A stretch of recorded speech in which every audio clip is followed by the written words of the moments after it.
Welcome, everyone. I want to begin this evening with an acknowledgement. The Department of Asian Languages and Literature, along with the University of Washington, acknowledges the Coast Salish peoples of this land that we currently occupy, and upon which we carry out our work of scholarship and teaching.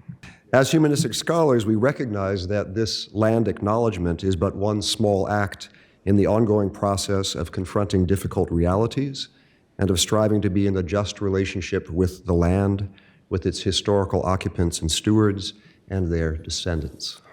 Good evening, ladies and gentlemen, and welcome to the 24th Andrew L. Markus Memorial Lecture, Japanese Propaganda and the Power of Love, Mobilizing the Wartime Empire, with Professor Sharalyn Orbaugh of the University of British Columbia. My name is Chris Ham, and I'm the interim chair of the Department of Asian Languages and Literature. I'm delighted to be with you on this lovely evening in Seattle, and delighted to be hosting the annual Markus Lecture in person for the first time in 3 years. Before our speaker is introduced, I want to say a few words about Andrew Markus, for whom this wonderful series of lectures is named, and in whose memory it is carried forward. Andrew Lawrence Markus was born in New Haven, Connecticut, and educated as a child in American and European schools. He graduated summa cum laude from Harvard College in 1975 with a BA in East Asian Languages and Civilizations. After studying early modern Japanese literature at Keio University in Tokyo, Andrew Markus received his doctoral degree from Yale University in 1985. With a dissertation on the 19th century Japanese writer Ryutei Tanehiko. After serving briefly on the faculty of the University of Kansas, he came to the University of Washington in 1986 and taught classical Japanese language, literature, and culture here in our Department of Asian Languages and Literature. He was promoted to the rank of associate professor with tenure in 1992, the same year that his monograph on Tanehiko, titled The Willow in Autumn, was published by the Harvard University Asia Center. A review of the book that appeared in the Journal of Japanese Studies lauded it as follows, quote, "Anyone with firsthand experience of the difficulty of the texts Markus discusses will find his expertise daunting." The review went on to say that this book will, quote, "be a rich source of ideas for students of late Edo Japan for years to come. The time and effort Markus has put into the book will pay off handsomely in intellectual dividends." Unfortunately, Professor Markus was unable to enjoy the satisfaction of seeing a generation of scholars and students benefit from his singular work of scholarship. He passed away in October of 1995. First with a symposium held the following year, and then through this annual series of lectures given since 1998, the generosity of Andrew Markus's family and friends has permitted the department to remember him and to commemorate his legacy as a scholar and a teacher by inviting leading researchers from around the world to speak on topics related to Asian languages, literatures, and cultures. The unbroken annual series of lectures was disrupted in 2020, as so many aspects of our lives have been, by the COVID-19 pandemic, which first hit the Seattle area that spring. The 2020 lecture was not canceled, merely postponed. The scheduled speaker, Professor David Schulman, was available last year to participate via Zoom from Jerusalem, half a world away. Now it's May 2022. The pandemic is not a thing of the past. We're still figuring out how to deal with it and with the changes it has wrought in all of our lives. But let us take the fact that we are able to meet here in person today as a sign of progress and of hope. On behalf of the department, I would like to express deep gratitude to Professor Markus's family and friends for making possible this very special annual event, which has, over 2 decades, truly become one of our department's cherished traditions. And now I would like to invite my colleague, Professor Devinder Bhowmik, to introduce our distinguished speaker. Devinder.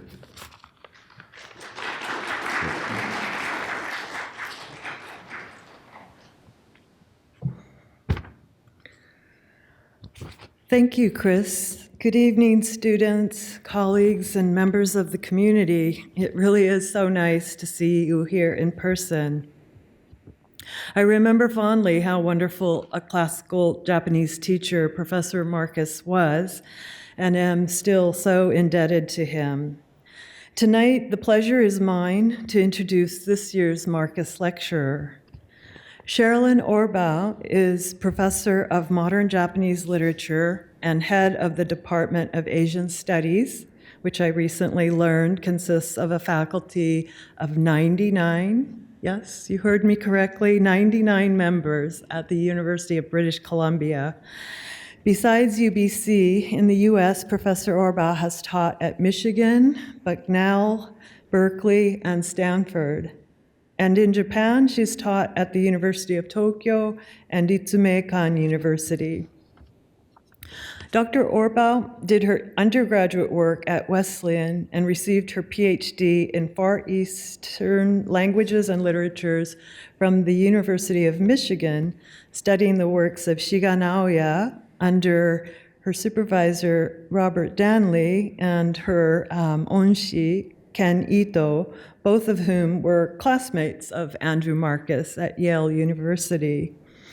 After no fewer than 8 years at UC Berkeley, Professor Orbau joined UBC in 1997. Cherylin and I played musical chairs that year. She left the Bay Area for the Northwest, and I left the Northwest for the Bay Area. To be more specific, I moved into Professor Orbau's office in Barrows Hall at Berkeley, where I and others taught for a year in her stead. Zev Handel and Chris Ham were also there. We barely spoke because we were all frantically trying to complete our dissertations.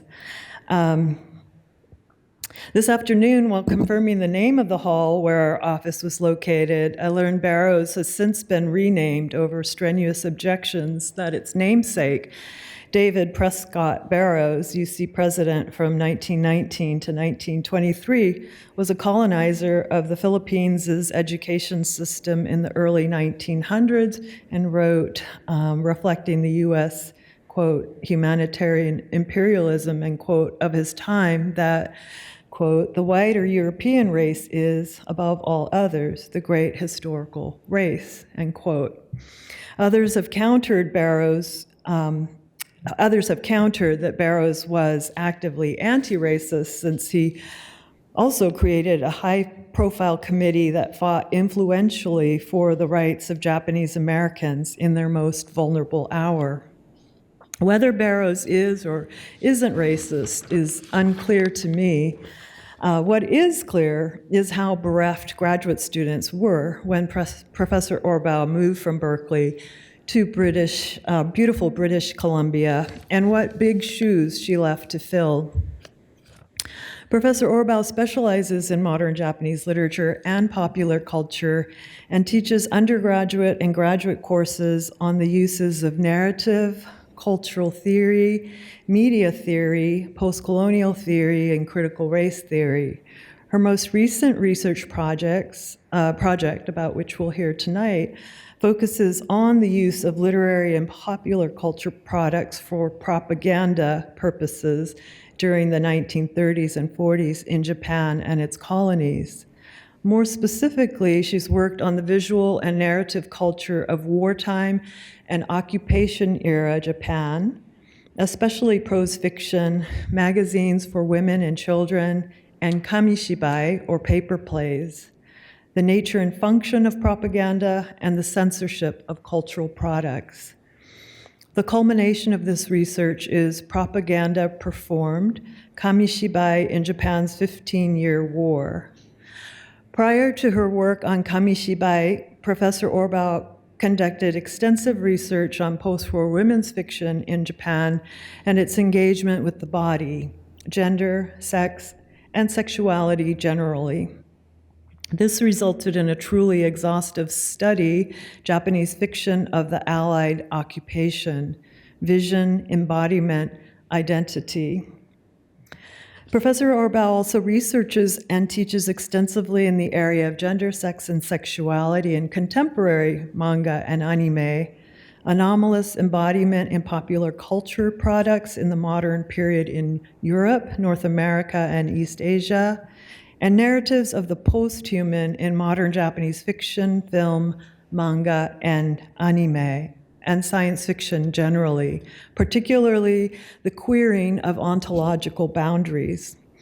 She has written more than 40 articles and book chapters on narrative explorations of the ever-changing definition of what counts as human, such as who does the feeling when there's no body there, cyborgs and companion species in Oshii Mamoru's films, or emotional ineffectivity, the Japanese cyborg and the limits of the human, and Sex and the Single Cyborg, Japanese popular culture experiments in subjectivity.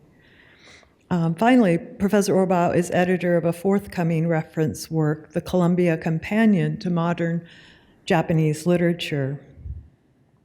Last but not least, Dr. Orbau has made and continues to make a tremendous contribution to graduate education, having served as the department's graduate chair for a total of 15 years, and through direct supervision or co-supervision of numerous PhD and MA students, and as a member on the supervisory committee of dozens of other students. One of Professor Orbau's former graduate students confided to me that, number one, Professor Orbau was a great mentor. Number two, she was the only one in the student's graduate education that got that it might be different for women. And finally, Professor Orbau always made sure there was space for this student at a table full of men in tweed. She has mentored legions of graduate students, and now I'm told several junior faculty members too.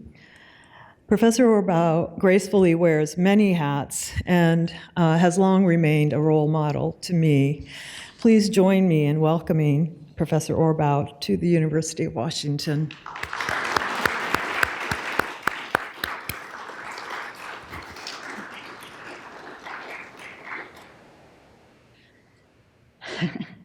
I didn't bring my many hats tonight.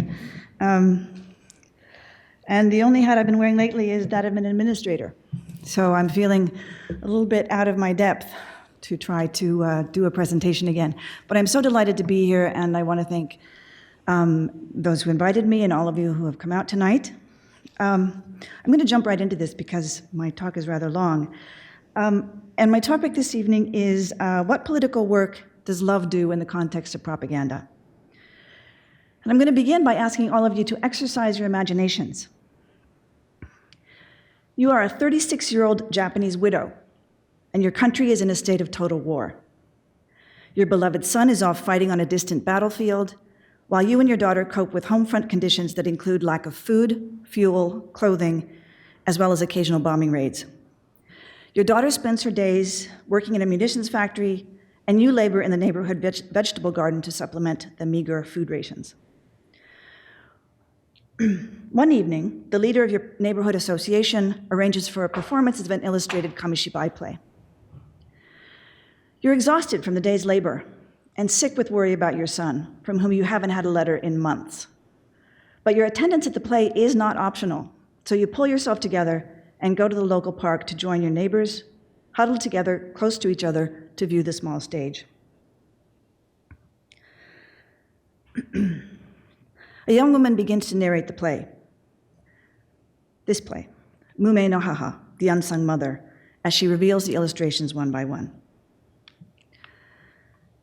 We will die near our emperor, we will not look back. Now, on the vast continent or on the seas where the black tide roars, how many mothers of nameless war gods exist in the background of our continuing victories against the hateful British and American enemies? The mother of Private First Class Hayashida of this story is one of them. Oito had come to this area to marry a local shopkeeper, and she always worked as hard as she could, caring for her father-in-law through a long illness after her husband had died. But although she worked so hard and had raised her children well, She was never praised by the people in the village. On the contrary, they looked down on her, saying, "She has no education." Oito had no close relatives, so she had no home to return to. Oito's son Chuichi brings his mother a ring of flowers. He says it's a medal that he's awarding her for her gallant service taking care of the family. "Yeah, see, Mama, it's a medal. You're always making the rice and making our clothes and taking care of Grandpa and, nursing Misa and Oito thinks to herself that with such an adorable child, it's easy to endure even the hardest things. That happy day was a memory from long ago. Oito sits next to her adult son's bed. Tomorrow he will leave for the battlefield. Look at Oito. Here she sits, having worked away uncomplaining for 20 years, losing her husband, seeing her father-in-law off to his final rest, and now, tonight, not sleeping a wink, keeping watch over her beloved sleeping child, as if looking at something noble and precious. On a battlefield somewhere on an island in the South Pacific, Chuichi and his buddy Ono are complaining that the enemy has been strafing them relentlessly day and night. Then suddenly, Chuichi cocks his head and says, "Ah, that's one of our planes coming." Chuichi's sharp ears could always distinguish the engine sound of Japanese planes. But there is only one friendly plane among the many bombers of the enemy, and Chuichi cries out in frustration, "We need more planes! We need planes!" Back home in Japan, as if Oito had heard her son's cry, she tells her daughter, Misa, that she's decided to shut down the family shop and go to work at the airplane factory. She wants to send airplanes to where Chuichi is. Oh, and she also wants Misa to teach her how to write. Here's the first letter that Chuichi has ever received from his mother. "I am building planes every day at the factory. Hoping it will help you, I'm working on the planes as hard as I can. Don't worry about anything at home, just keep fighting with all your strength. Keep up your magnificent work. You don't want people to laugh at you because you have an uneducated mother. Every day I put my hands together and pray to Buddha and the gods for your sake." Look at the faltering brushstrokes. How many nights had his exhausted mother struggled to practice her writing in order to send this letter? "Mama." In his heart, Chuichi called out to her. His mother's tear-filled eyes, those were the same eyes from the long-ago day when he had given her the medal of flowers, and the same eyes that had watched over her child's sleeping face the night before he left for the front. "Mama, what are you talking about? Do you believe I would be ashamed of my mother because she has no education? My mother, who is to me the most precious, sweetest person in the world? My mother, who put up with any amount of hardship in order to raise us kids? My mother, who, thinking about us soldiers at the front, not only builds airplanes, but even learned how to write just so she could send me encouraging words. Mama, please don't worry. I will not fail to repay your kindness by being useful here." Seeing Chuichi writing a letter, his buddy Ono asks why it is so long. Chuichi replies that it's his answer to the very first letter his mother ever wrote in her life. "Oh, I see. So it would be the first letter your mother has ever received then?" "Yes, that's right, the very first." Ono, who had sworn to live and die with Chuichi, clearly understood what he meant, the very first and also the very last letter. Because in truth, the battle was growing more intense by the day. The strafing raids are getting more and more fierce, and the Japanese soldiers are praying for their own air force to come and save them, when suddenly, a shell fragment tears open Chuichi's chest. Cradled in his friend's arms, Chuichi whispers, "Planes, planes." He was begging to know whether the planes that were coming were Japanese. But when Ono looked up, he saw the star mark that indicated the enemy. Chuichi, who up to now had always been able to distinguish between the sound of enemy and Japanese planes, could no longer do that. He was still calling out, "Planes, planes." Unable to bear it, his buddy Ono said, "That's right, Chuichi, look. It's planes from our side, Japanese planes." In his heart, Ono apologized to his buddy. "Please forgive me this lie." On Chuichi's face, a peaceful smile appeared as he murmured weakly, "Planes, my mom's planes." These, the last words ever spoken by Chuichi, may have echoed all the way back to his mother's home in Japan. When she got the news about Chuichi's death in battle, Oito said nothing more than, "Well done," and she shed no tears in front of other people. But as if in reaction to this extreme self-control, she broke down and became sick. One day, the letter from Chuichi finally made its way to Oito. She reverently opened the letter from her son, who had already transformed into a heroic spirit for the sake of the country. What could be written in Chuichi's final letter? "Mama, my beloved, beloved mother." Oito's hands trembled as she looked at her son's familiar handwriting. "I will perform magnificently just as you told me to do. The soldiers at the front are all waiting for your planes. You have worked so hard for such a long time, unknown by anyone, and have helped me and all of us. Goodbye, Mama." Oito kicked her way out of bed and stood up. "Mom, where are you going?" "To the factory. I can't stay lying around like this. I owe it to Chuichi. I owe it to all the soldiers on the front lines." Chuichi's final letter, the words, "Mom's planes," had pierced his mother's breast. Look at this picture of a mother. The picture of a mother who brushed away her, a picture of a mother who brushed away her tears and stood up in indignation. It is the image of this mother who silently, unknown by anyone, raised strong children for her country, and who then, still unknown, worked with untiring zeal. The image of this woman, the unsung mother, she is the fount of strength from which flows the righteous fire of the 100 million, which will crush the American and British enemy. So, as an exhausted, worried, underfed Japanese widowed mother, how do you feel at the end of this play? Are you crying at the warmly expressed mutual love between mother and son, skillfully narrated in the sweet voice of the young performer who reminds you of your daughter? Are you thinking of your own son, worrying that he will die like Chuichi, but hoping that if he does, it will be in the arms of a true friend like Ono, and in the full knowledge of his mother's deep devotion? Or are you perhaps angry that your most cherished feelings are being manipulated by the government that sponsored the creation and performance of this play?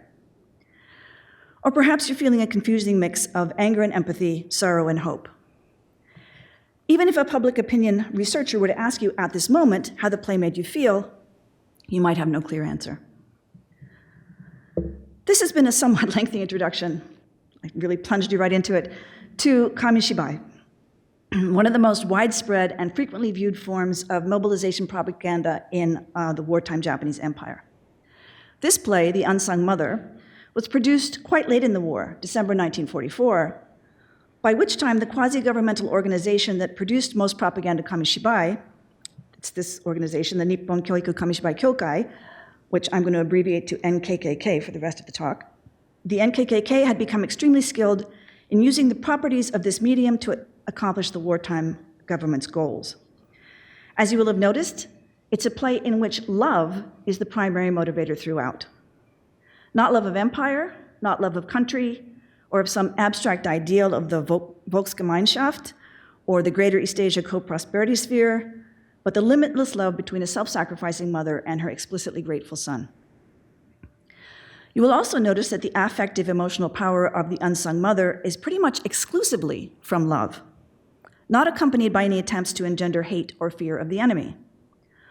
Although the narrator mentions the quote-unquote hated British and American enemies in the first and last lines of the play, this is no more than a flimsy frame set around a personal, small-scale story of familial love, together with the important love between Chuichi and his war buddy Ono. In late 1944, early 1945, when The Unsung Mother was produced and performed, virtually no one retained serious hope of a Japanese victory. But plays based on this same set of affective tropes had been common in kamishibai plays even in the early days of the war, when a Japanese victory seemed not only possible, but likely. Gunshin no Haha, Mother of a War God, produced in 1942 to commemorate the one-year anniversary of the attack on Pearl Harbor, has exactly the same emotional structure. The play was based on the true story of Kamita Sadamu, one of the 10 real-life young men who participated in the Pearl Harbor surprise attack, not in airplanes, but in tiny two-man submarines. The 9 young men who managed to successfully die in that suicide attack were named the Showa Kyugunshin, the 9 war gods of Showa, and were extremely famous, lauded in every propaganda form of the time. I'm not going to take you through the entire play or any of the other plays I show you, but I do want to give you a sense of the plot and the pictorial style of it. So this is the home of our hero, Kamita Sadamu, and a note at the bottom of the page tells us that this is a true representation of his real-life natal home and gives us the exact address, together with the names of all of his family members. So once again, we have a very specific and local, small-scale focus for this narrative. We meet Sadamu's parents, Father Ichiemon and Mother Saku, as Saku is trying to convince her husband to let their talented son Sadamu continue on to middle school, even though his labor is needed on the farm. She promises to work extra hard to make up for his absence and to cover his school fees. Here we see Sadamu waking up in the middle of a cold night to find his mother hard at work, stripping the bark from mulberry branches to sell to paper makers. She labors 4 extra hours before and after her farm work to pay for his schooling. Sadamu apologizes to his mother for the trouble she's going to on his behalf and offers to help, but she sends him back to bed to rest so that he can better pursue his studies. She assures him that the pleasure of seeing him do well in school keeps her from ever feeling tired. The narrator tells us that Saku's fingers are bleeding from the difficult labor. Then we get a close-up of Saku's face as Sadamu silently thinks about her. His mother, who always did whatever was necessary to protect him. His mother, who always worked on silently without a word of complaint, no matter how painful things were. Kind, gentle mother. Tears of gratitude welled up in Sadamu's eyes and moistened his cheeks. A little later in the play, Sadamu is going to a middle school in a faraway town, and he returns one day to find Saku carrying a heavy load of wood.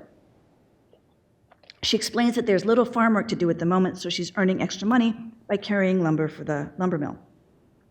And the script reads, "At the point where the dark path entered the cypress forest, Sadamu could bear it no longer and walked along behind his mother, crying silently. Over the next 5 years as he completed school, those same tears ran down Sadamu's cheeks countless times." The narrator describes Sadamu's successful passage through various stages of Navy training, specializing in submarine and torpedo work. And then it's the autumn of 1941, and Sadamu has obtained leave to come home to see his parents for the first time in several years. When his leave is over and it's time to go back to the Navy, Sadamu is accompanied to the bus stop by his mother and 2 younger sisters. They ask when they will see him again, and Sadamu gives an ominously vague reply.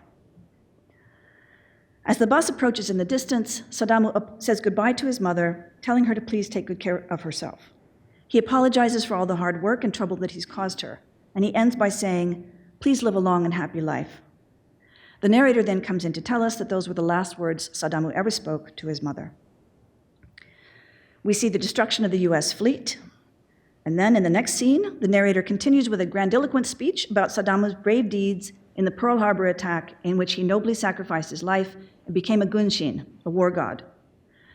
Then the final words of the script turn the attention back to Saku. This great mother raised a war god, just as did the mothers of famous men before her. And, heedless of the voices of gratitude and praise rising from the nation, Saku, the mother of a war god, treasures in her heart the memory of a chief petty officer from bygone days, as she continues, just as she did in the past, to carry heavy lumber on her back as she treads the morning dew of the high plateau. The image of this mother, she who has borne one of the 9 war gods of Showa, is indeed the image of the mother of Japan. As I mentioned a moment ago, there's no way to know what individual Japanese viewers may have thought as they watched plays such as these. But in the case of Mother of a War God, we do have at least one piece of evidence about audience response. Kamishibai historian Kamichi Chizuko reports on a performance by 6th grade girls of Mother of a War God at a meeting from a mother's group held at their school. And this is the report.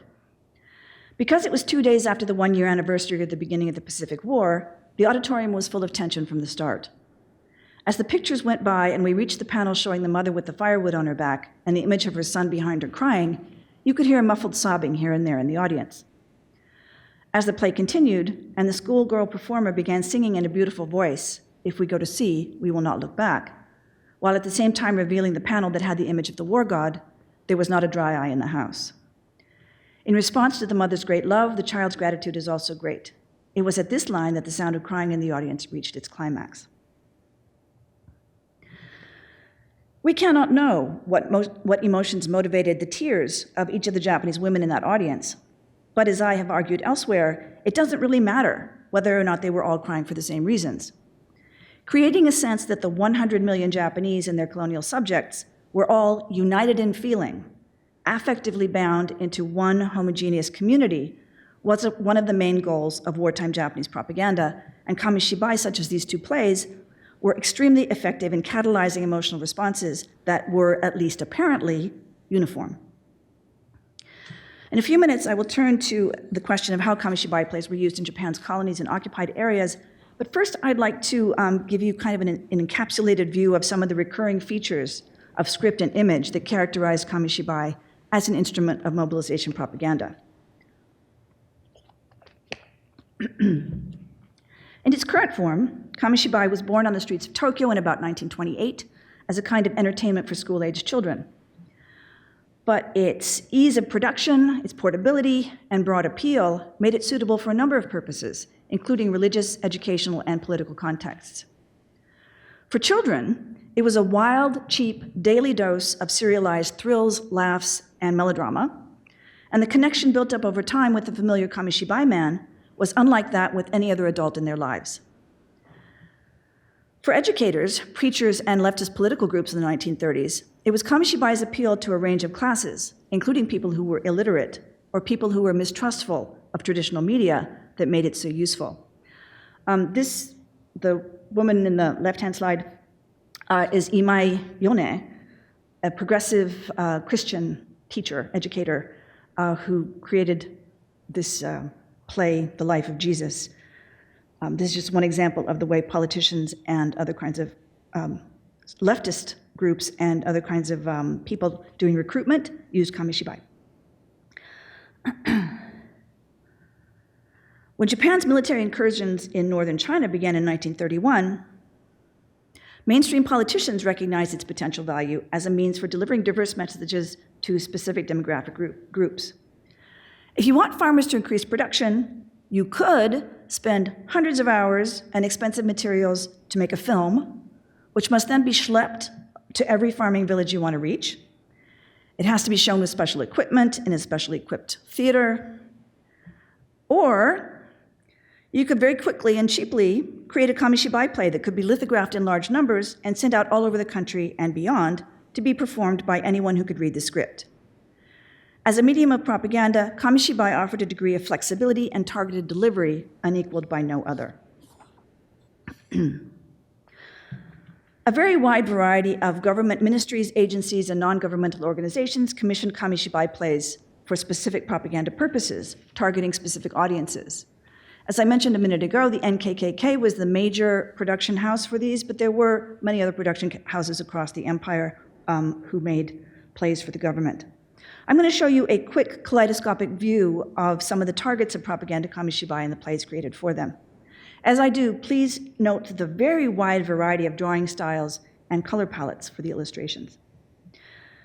There were plays aimed at small business owners, such as shopkeepers and artisans, trying to convince them to put aside profit or family pride in favor of contributing to the war effort.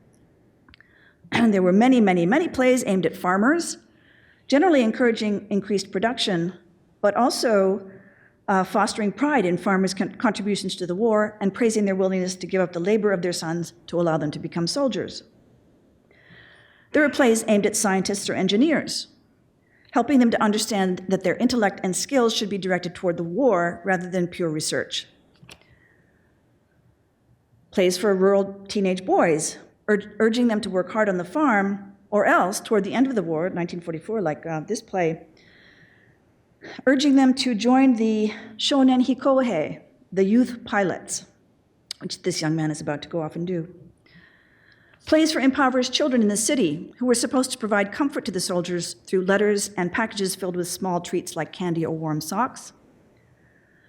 Plays aimed at impoverished families in the countryside. And an interesting thing about these plays is that in many cases they had bilingual scripts, one in Hyojungo, standard Japanese, and the other one in the local dialect to make it more accessible for the people listening to it.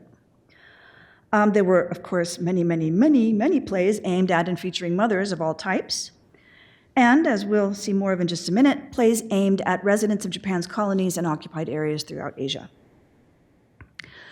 But before I show you more plays, let's turn to a moment for the question of what propaganda is and what it does. How does it work?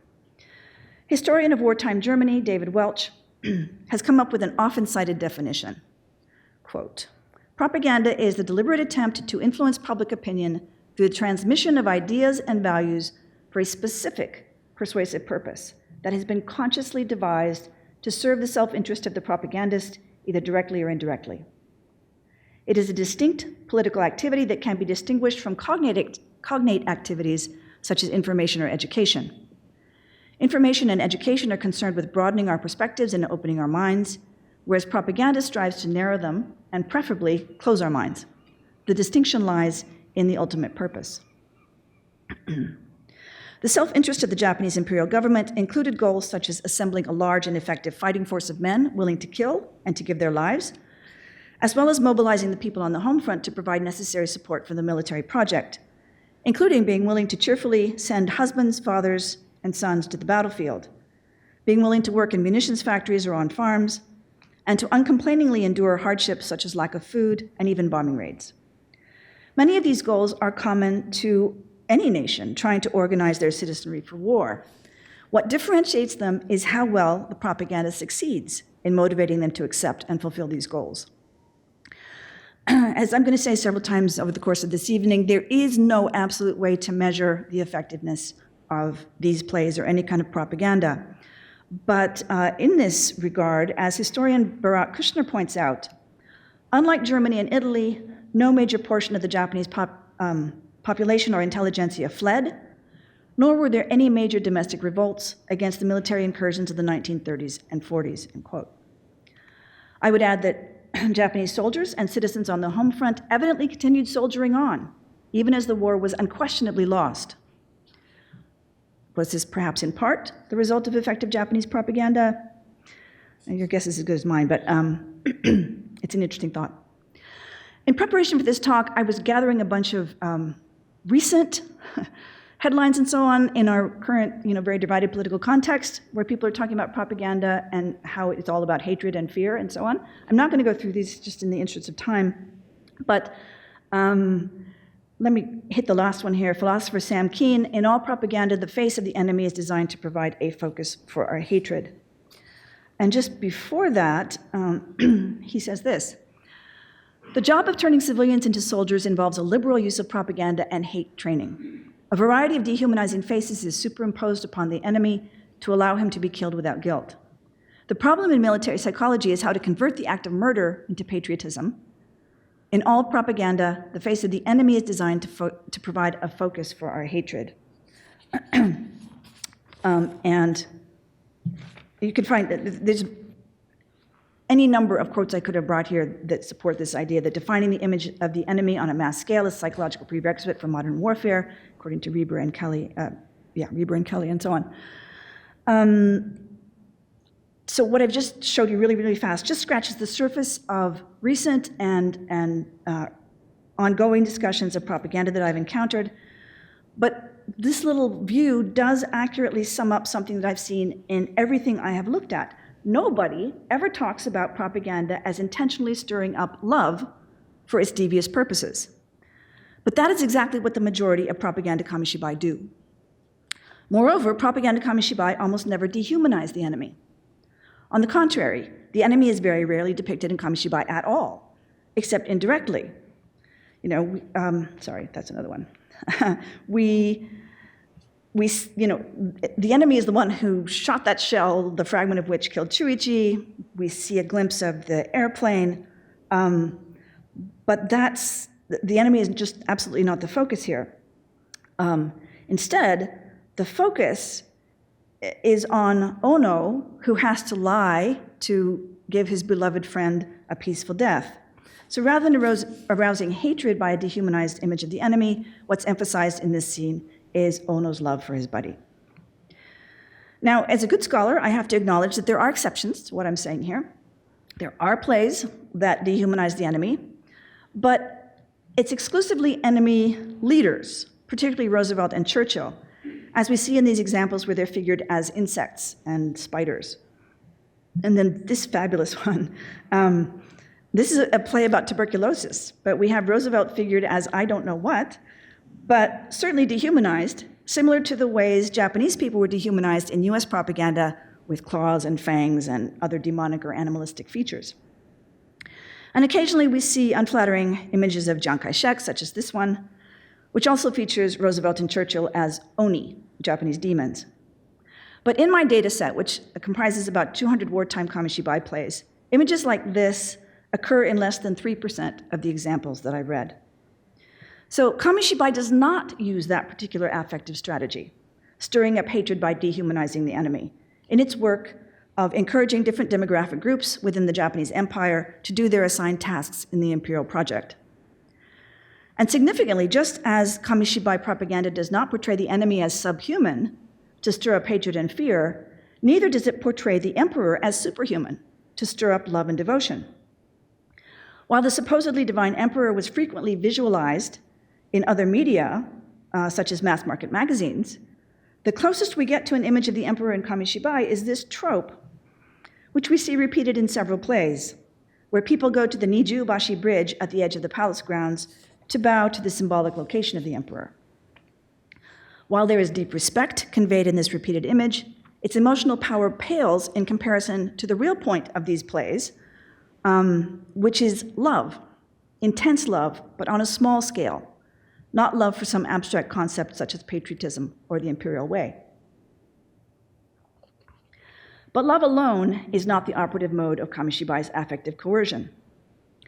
In these plays, an emotional gestalt is achieved by combining love with a sense of môshiwakenai. In English, we would probably have to translate môshiwakenai as a sense of guilt, but it really is something more like a sense of profound personal obligation that it would be inexcusable, unforgivable not to fulfill.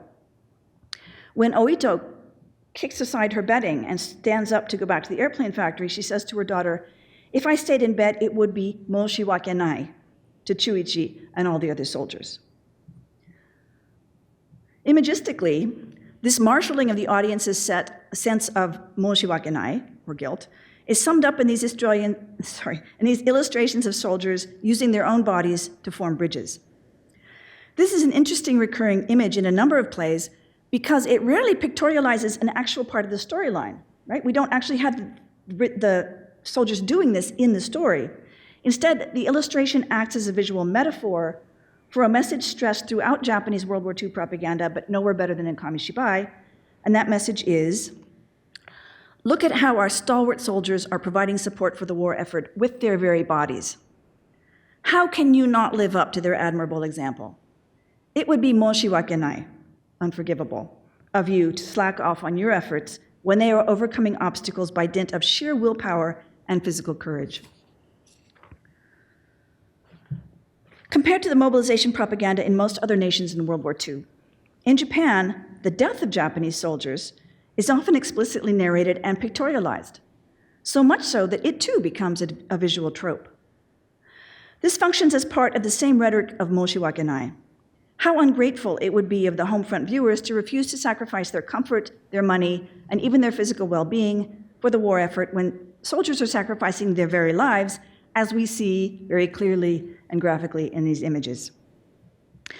And then finally, another visual trope is what I call the Pieta, as it is somewhat reminiscent of a trope found in religious iconography.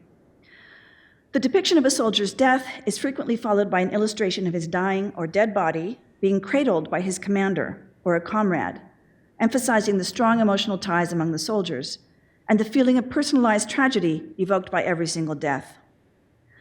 Parents on the home front may know that their soldier son is in danger of injury or death, but through viewing these plays, they have the comfort of believing that their child is known and loved by his fellow troops, not simply an anonymous body among many on the battlefield. But of course, it's not just between soldiers, love between soldiers that is featured in wartime kamishibai. We also see love and connection between siblings, husbands and wives, fathers and their children, and in particular, the combination that I went so deeply into earlier, mothers and sons. Visually, we often see letters pictorialized to underscore the linking of distant loved ones. And often in these letters, the writer can express depth of feeling that had previously gone unspoken. We have seen the pictorialized memories of the faces of loved ones, including the sons beatified as war gods, and the shared gaze of mother and son. All of these striking images are intended to arouse in viewers the feeling that they have for their own loved ones. And it was not just in images. We've heard in the script of The Unsung Mother, Chuichi reassuring his mother of his deep and abiding gratitude and love. The Unsung Mother was written by a talented female playwright, Inaniwa Keiko, who in a play from a few years earlier includes a scene in which a soldier in China writes a letter to his long-suffering mother back home that includes the line, "Mom, do you know why Japanese soldiers are so strong? It's because they're all thinking of their mothers." If that doesn't make Mom feel môshiwakenai, I don't know what would. But I have to emphasize that propaganda that is predicated on love and a sense of môshiwakenai, a sense of moral obligation, is just as capable of deception as propaganda that plays on more negative emotions, such as hate or fear. In distinguishing propaganda from other forms of persuasion, rhetoricians Garth Jowett and Victoria O'Donnell build on the definition I mentioned earlier by emphasizing the fact that deceit and manipulation are fundamental to propaganda. Philosopher Cicely Bach explains why deceit matters in this context. Violence and deceit, quote, are the two forms of deliberate assault on human beings. Both can coerce people into acting against their will. Most harm that can befall victims through violence can come to them also through deceit. But deceit controls more subtly, for it works on belief as well as action. When deception succeeds, it can give power to the deceiver, power that all who suffer the consequences of lies would not wish to abdicate.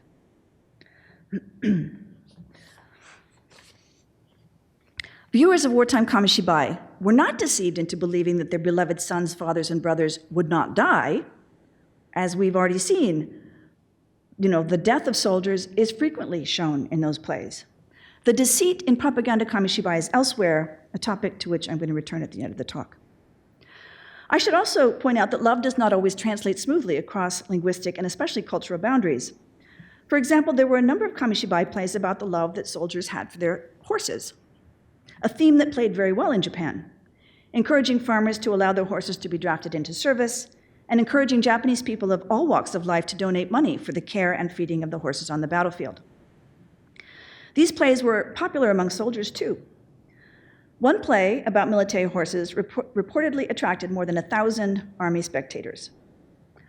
However, when the NKK, drawing on this success, created a play intended for performance in northern Manchuria to win Manchurians to the Japanese cause, it was an utter failure. Manchurian audiences laughed uproariously at the idea of a man loving his horse, grieving its death, and saying a Buddhist prayer over the corpse. Having mentioned Manchuria, let's now shift to the colonies and occupied territories of the empire. This is all super oversimplified, but just to give you a general sense of when things happened, Japan established its first colony, Taiwan, as early as 1895, next annexing Korea in 1910, establishing the puppet state of Manchukuo in 1931, and continuing, but intensifying incursions into various parts of China in that same year. Whenever Japanese soldiers or colonists settled, wherever they settled, kamishibai followed. But colonial kamishibai was not just shown to Japanese audiences. Large numbers of plays were also created to be performed for the native residents of those lands.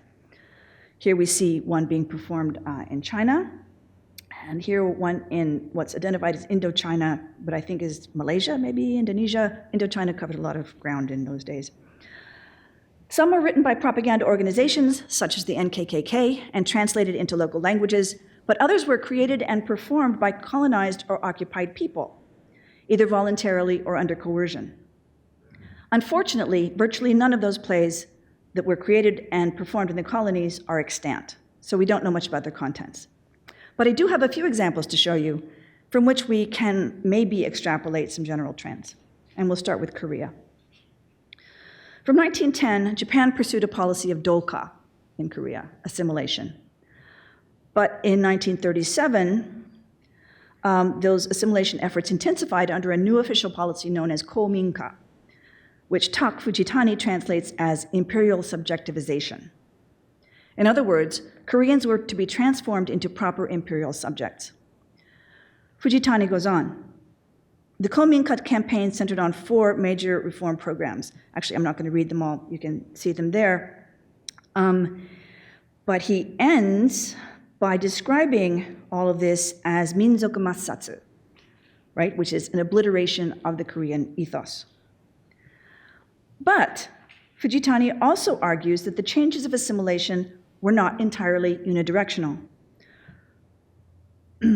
Quote, for instance, the military, central, and colonial authorities determined that in order to make the campaign for the inclusion of Koreans into the military a success, not only would they need to convince the Korean people that the emperor and the nation regarded them as their equals, but it would also be necessary to impress upon the metropolitan Japanese that the Koreans were a trustworthy and loyal people. Between 1938 and 1945, the military authorities and their counterparts in the colonial and central governments targeted their propaganda at Japanese officials throughout the civil and military bureaucracies, and at the great masses of Japanese people scattered throughout the empire, just as much as at the Korean people. End of quote.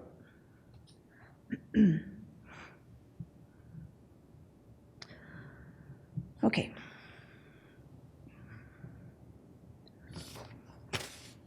It's no surprise then to see that plays aimed at making Koreans compliant with kominka assimilation goals all feature scripts in both Korean and Japanese. It may not be super easy to see, but up top we have the Korean version and down below the Japanese version, because these plays were performed for both audiences and meant to work on both. We will also see that a number of the emotional registers and visual tropes of these plays are quite similar to what I've outlined so far. So let's look first at Hanto no Rikuwashi, land eagle of the peninsula, literally, but more prosaically it just means Korean army pilot, from 1943. It was created by the NKKK under the direction of the Korean government general. The story concerns a real-life Korean young boy named Takeyama Takashi. And here I have to pause for a second to mention Soshikaime, an infamous policy that was an intensification of some of the ones I just talked about a minute ago, where all Koreans were forced to take Japanese names, which was put into place starting in about 1940. So the hero of our story is Takeyama Takashi, but he's actually a Korean boy, and we just don't know his Korean name at all. Here he is. Okay. As a boy, he excels in his Korean elementary school, where the classes are conducted in Japanese, and he wants to take the entrance exam for the higher school attended by colonial Japanese children. His father allows him to do this, but warns him that it will be almost impossible to succeed. Takashi perseveres, makes it into the Japanese school, and thrives there. Some of his classmates suggest that, in fact, he is clever, strong, and brave enough to join the military. So Takashi again approaches his father for permission to try the exam for Japanese officer training school. His father again replies that it will be very difficult, but that if Takashi is up to it, he has his father's blessing. Of course, he succeeds, and as he's leaving for Japan to enter the school, his father tells him, "You are no longer my son. You now must consider yourself the son of Tenno Heika," the Japanese emperor. After excelling in the officer training and flight school, Takashi is assigned to the flight troop led by the famous flying ace, Major General Kato. So again, this is a true story, and he really did fly with this famous man. Takashi flies many successful raids, including the December 8, 1941 attack on the British fleet in the Malay Strait. But one day, while chasing a disgracefully fleeing enemy, Takashi's plane is hit by anti-aircraft fire. He remains calm, but when he sees his engine fall off, he knows he has no chance to survive. So he resolves to crash in such a way that he will take out some enemy structure. As he goes down, he cries, "Tenno Heika Banzai," long live the emperor. And then the final panel shows a deifying picture while the narrator extols Takashi's virtues and says that Korean mothers and fathers should follow the example of Takashi's parents, teaching their sons always to put duty to the emperor above all else. While this play may not be as dripping with maudlin emotion as some of those we've already examined, such as Mother of a War God and Unsung Mother, the basic affective setup is quite similar. It's a generous and self-sacrificing Korean father who allows his talented son to follow his own path, even if that should lead to death in the service of the emperor. We have the familiar trope of the young man's letter home, expressing love and gratitude. And it's significant, too, that the visual iconography of the deified fallen warrior is used for Takashi, just as it was in the earlier plays. For the Japanese viewers, this emphasizes Takashi's legitimacy as a trustworthy and loyal imperial subject, just like their own children. And for Korean viewers, it may have been significant to see that even a Korean would be recognized in Japan as a divine war god if he and his family practiced kominka. It is also interesting that throughout the play, but especially notably in the narrator's rousing finish, which I spared you, Takashi is called alternately Nipponjin, the Japanese person, and Hantojin, literally a person of the peninsula, but it means a Korean. But if he were called a Chosenjin, that would really mean Korean, ethnically Korean, whatever. Hantojin and Nipponjin together kind of makes it sound like he's a Japanese of the peninsula. We're blurring the distinction here between colonizer and colonized and the sort of ontological status of this young man. This play was released just as conscription started in Korea, and in the stirring final lines, the narrator confidently predicts that conscription will create many more such gallant heroes of undying fame. It's impossible to know how effective plays like this were, of course, but we do know that approximately 214,000 Korean men served in the Japanese military between 1938 and 1945, and a good 24,000 of them were volunteers. A play that is even more obviously structured around love is My Cute Granddaughter, Kawaii Mago Musume, again with a script in both Japanese and Korean. Like the previous play, this one was created by the NKKK under the direction of the Government General of Korea. But this time we have a script by a Korean author. In Japanese, his name is pronounced Maki Hiroshi, but that was the Soshikaime name of Lee So-kun, who was a well-known writer. I don't know much about him, but my colleague Christina Yee talks about how he was considered a collaborator, but the truth is actually much more complicated. The play's protagonist is the man you see on the left, an elderly Korean man named Kanai Eishoku. Again, that's his Soshikaime name, his Japanese name. He travels from his small village to the city Keijo, the Japanese colonial name for Seoul, in order to visit his son's family.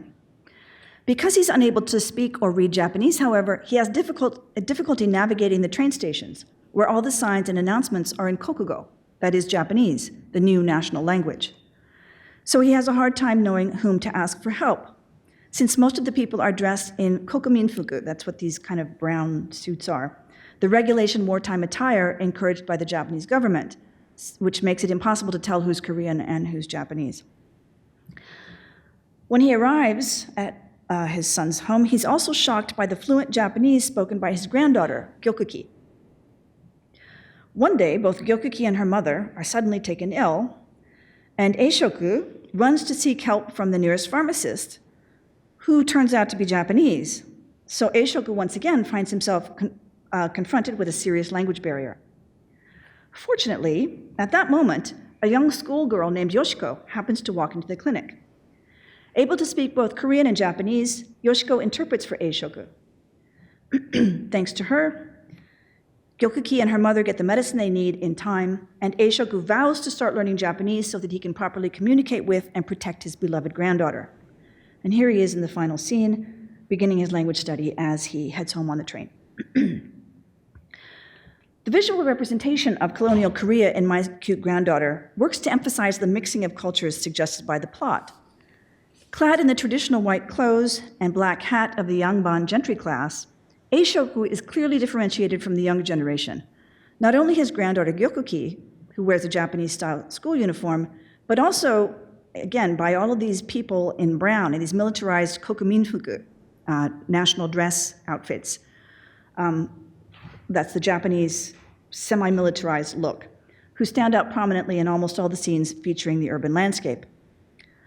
And then in the image here, An even starker contrast is highlighted through the use of the color white, which both links and subtly contrasts the crisp modern suit of the pharmacist to the long robes of the helpless Eishoku to the schoolgirl uniform worn by Yoshiko.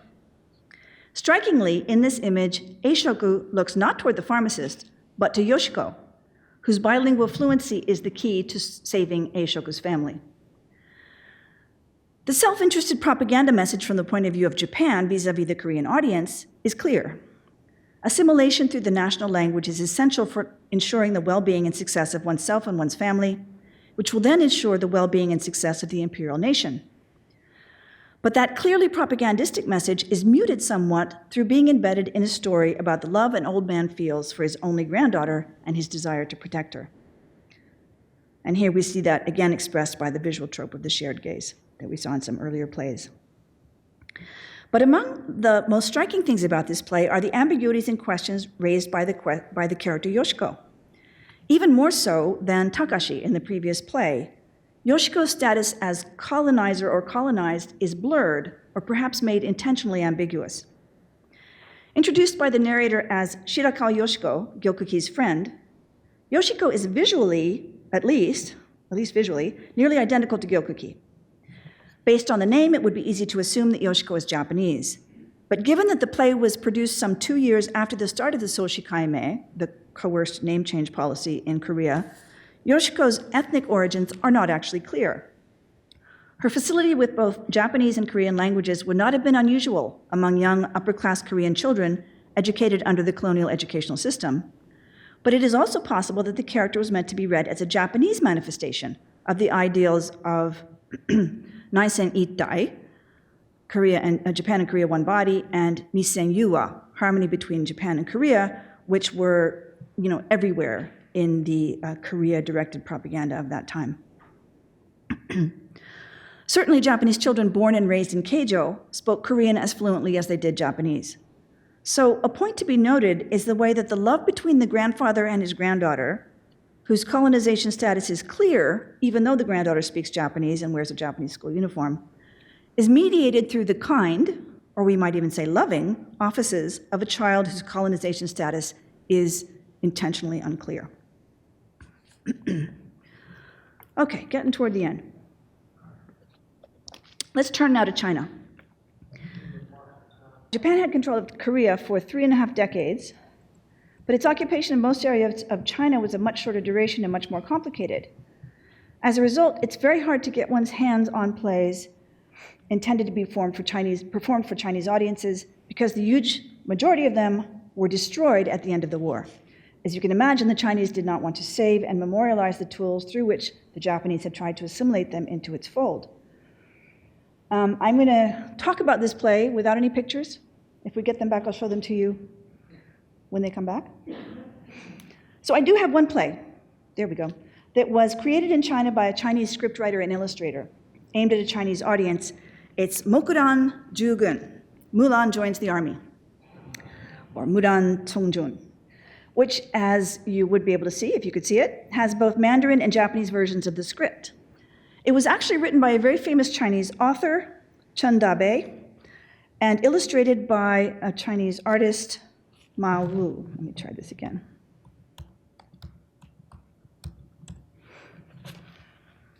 All right, it's going to boot up.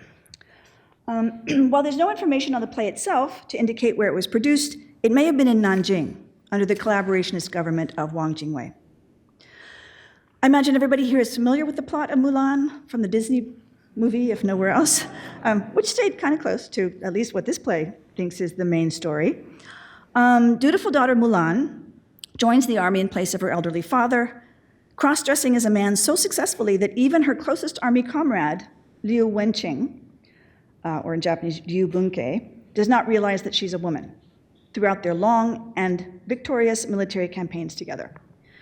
After being rewarded by the Emperor of China, Mulan returns home, only to be followed there by Wenqing, who is surprised but delighted to discover that the war buddy he had come to love and respect is in fact a marriageable woman.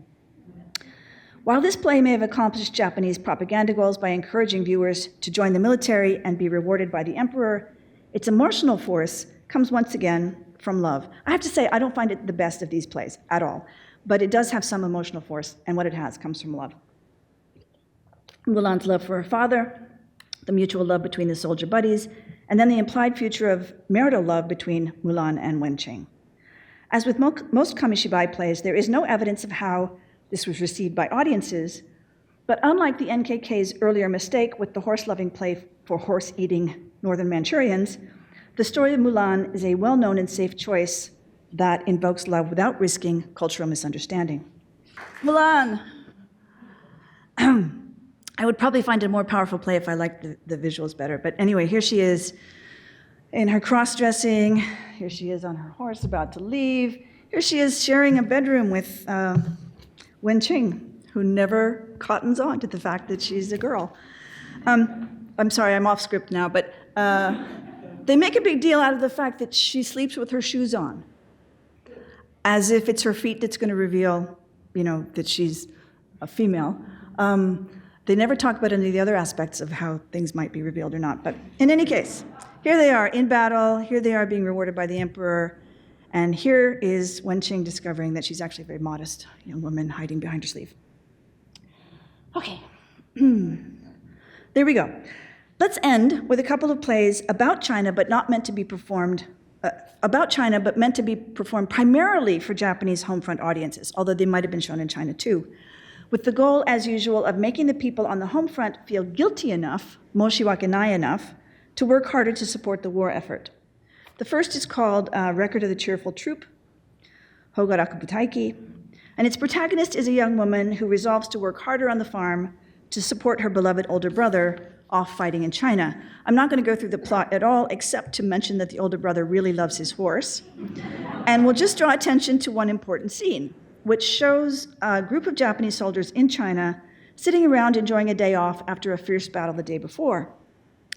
They discuss a group of Chinese civilians whom they saw fleeing from the battle, and one soldier says, "When I saw those pitiful Chinese folks, I thought to myself, we just can't lose this war. It would be too sad. After all, their faces are like Japanese people's faces, and their village looks like the one I came from. It was like I was remembering my own village. It was a weird feeling." The picture that accompanies this scene, which you see here, is striking, showing people pulling carts away from a background of destroyed homes with only the chimneys left standing. The people's faces are indistinct, but the woman and child in the foreground are given no unusual features to mark them as Chinese. The only kind of indisputable sign that these are not Japanese people is the clothing of the men in the picture. In this play, we get no depiction of the Chinese enemy, but we do get this glimpse of the way Japanese people at the time were encouraged to imagine the Chinese masses on behalf of whom they were fighting, so the good Chinese people. That image is one that they're pitiful, they're rural, of the peasant class, but actually not so different from themselves, the Japanese viewers. In a play called Forward Hinomaru Flag, we see both friend and enemy Chinese people depicted. It's set among a troop of Japanese soldiers stationed in rural northern China. The play features a young Chinese boy named Wan, who comes to warn the Japanese troops stationed near his village that evil Chinese soldiers are about to attack. Wan figures in several scenes. He's a cute, pale-faced, fine-featured boy, and in one scene he even behaves very heroically, running out into the no man's land between the Japanese and Chinese troops to secure and bring back a parcel that has just been dropped by a Japanese plane. In other words, Wan is a key figure in the play. He functions as a personification of the devotion that the Chinese masses feel toward the Japanese troops protecting them. He shows just how brave and true those good Chinese masses are, and his courage in retrieving the package enables the story's triumphant ending. It's significant, though, that in every instance he is referred to with the words, Shina Shonen Wan, the young Chinese boy Wan, as if to make his ethnicity and his comparative littleness impossible to overlook. Even more interesting, though, is the depiction of the enemy Chinese troops in this play. This is the only play I've ever seen that actually pictorializes the Chinese enemy. Referred to with the extremely vague designation Shinahe, Chinese soldiers, they loom up through the long grasses as they sneak toward the Japanese encampment. 4 Chinese soldiers are visible, with long faces, excessively slanted eyes that seem out of balance, and angry, unpleasant expressions. One carries a broadsword, the weapon most commonly associated with Chinese. Another has a gun with a bayonet, and 2 others are carrying weapons that are impossible to discern. 3 are in uniform, and 1 is dressed like a northern Chinese peasant, not unlike one, underscoring the difficulty in distinguishing the good and bad Chinese. So those are all the pictures I have to show you for the moment. I'm going to turn now to my conclusion. Thinking about love as a fundamental component of Japanese mobilization and assimilation propaganda brings up for me various points. I'm going to just hit some of them. I don't really have a very organized conclusion, but here are some of the things that I think of when I look through these plays. First, in my description of this talk for the poster, I used words like exploitation and oppression to describe Japan's colonial and military activities in the colonies and occupied territories, and I stand by those words. Japan's war was one of aggression, and its actions were unquestionably based on self-interest, not benevolence. But one of the things we see when we look at a play like My Cute Granddaughter is the intense and intensely tangled motivations, such as benevolence, desperation, love, loyalty, pride, and guilt, that play a part in these small-scale colonial interactions. Empires, by definition, create and constitute heterogeneous amalgams. Hierarchical, yes, but what I want to emphasize for a moment is the plurality and the heterogeneity of empire, which encourages multiple kinds of boundary blurring or border crossing, especially in the case of the Japanese Empire in East Asia, where difference was not marked by skin color or other markers of so-called racial difference, but only by the trappings of ethnicity, like the Japanese school uniform of the little girl and the traditional Korean clothing of the grandfather in this image. Imperial heterogeneity requires accommodation of difference even when assimilation is the official goal. As Fujitani puts it in the context of Korea, quote, even as the ruling Japanese elite may have been duplicitous in the sense that it most surely maintained discriminatory attitudes toward Koreans while deploying a language and programs of equality, it also became caught up in the discourse of equality it promoted. Even as the Japanese metropole sought to remake its colonies, it was constantly being remade by those same imperial projects, end quote. In other words, putting this in the context of kamishibai, Japanese viewers of plays about Korea or China were changed by those plays. The final plays discussed today emphasized the similarity between Japanese and Koreans, or Japanese and Chinese civilians, and the desperate necessity to win the war to protect those people who are just like us, that is, just like the people we love in our own lives. But at the same time, we encounter a significant and unspoken layer of deception in these plays. Even though racial difference is not a factor and similarity is emphasized, colorism is still very much at play. Compare the color of these 3 young war gods. Even though the iconography is very similar, the Korean is far darker than the other 2. And okay, maybe that's just the color palette of this particular play. But in Forward Rising Sun Flag, good little collaborator Wan is the same pale color as the Japanese soldiers and shown against the same bright blue sky, but the Chinese bad guys have shadowed, dark, irregular faces set against a dark sky. The pitiful Chinese folks in Cheerful Troop have faces that are shadowed or dirty. It's hard to say. In any case, they are far darker than those of the Japanese soldiers or civilians, or even the farmers that are depicted in the play. The point being that one sort of deception is being perpetrated when messages ostensibly about love and affiliation across ethnicities are undercut by visual presentations such as these. So another thing that strikes me is that plays predicated on